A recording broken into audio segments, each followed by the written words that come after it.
दोस्तों ये second update है। पपीता को हम लोग हाइड्रोपोनिक्स में ग्रो कर रहे हैं उस एक्सपेरिमेंट का। इस समय आप देखिए इस प्लांट्स में नई नई ग्रोथ आ गई है, जो पत्तियां हैं वो बहुत प्रॉपरली ग्रो कर रही हैं। स्टेम काफी अच्छा हेल्दी और मोटा हो गया है। कहने का मतलब ये है कि एक्सपेरिमेंट हमारा सही डायरेक्शन पे जा रहा है।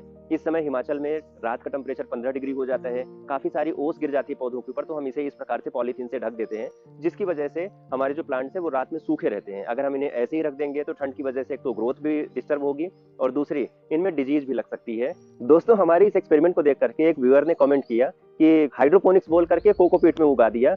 पहले हाइड्रोपोनिक्स जान तो लो क्या होता है। तो भाई साहब हमें तो नहीं पता हाइड्रोपोनिक्स क्या होता है। मैं अपने बाकी के व्यूअर्स को बता देता हूँ कि सॉइललेस फार्मिंग एक बहुत ब्रॉड वर्ड है, जिसके अंदर कई तरीके की प्रैक्टिसेस की जाती हैं।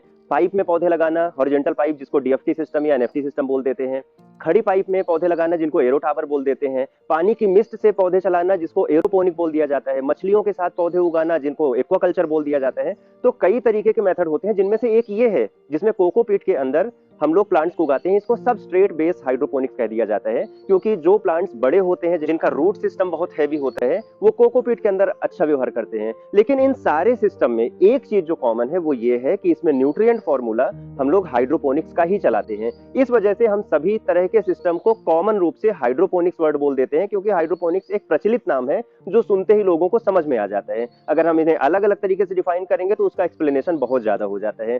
तो थैंक यू भाई साहब इस कमेंट को करने के लिए। इसी सेम वीडियो पे मिस्टर प्रशांत जी हैं, उन्होंने एक बड़ा जेन्युइन सा सवाल उठाया कि जब मिट्टी में ये पौधे अच्छे से चल जाते हैं तो हाइड्रोपोनिक्स में इसको ग्रो करने का क्या तुक बनता है। बिल्कुल सही सवाल है और सबके दिमाग में आ सकता है। दोस्तों मैं दो कंडीशन की बात करता हूँ। एक ऐसे इंसान के बारे में कल्पना कीजिए जिसके पास गार्डन का एक्सेस ही नहीं है, उसके पास जमीन नहीं है, वो शहर में रहता है, बट उसकी हॉबी है कि वो उसको प्लांट्स उगाने हैं। और अगर वो पपीता जैसे प्लांट को ग्रो करना चाहता है तो यहाँ पे हाइड्रोपोनिक्स टेक्निक उसे फ्रीडम देती है कि वो अपने छत पे छोटी स्पेस पे अपने प्लांट्स को उगा सके। आप पूछ सकते हैं कि छत में भी मिट्टी डाल करके हम पपीता उगा सकते हैं? कर सकते हैं, लेकिन टेरेस पे लोड बहुत ज्यादा आता है, मिट्टी का वजन बहुत होता है, जिसके कंपैरिजन में अगर हम कोकोपीट की बात करें तो बहुत हल्का मीडिया होता है। दूसरी कंडीशन की बात करते हैं कि जहां पर सॉइल का एक्सेस तो है, बट वहां की सॉइल क्वालिटी उतनी अच्छी नहीं है। मिट्टी में तरह तरह के सॉइल बोर्न डिजीज लग जाती है, जैसे नीमाटोड वगैरह।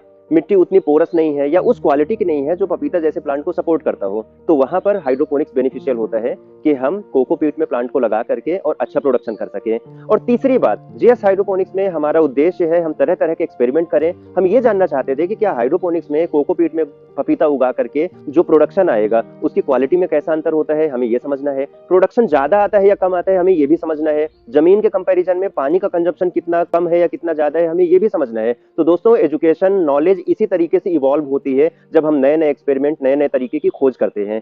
तो होपफुली ये वीडियो आप लोगों के लिए इंफॉर्मेटिव रहा होगा और आपको अपने सवालों के जवाब भी मिले होंगे।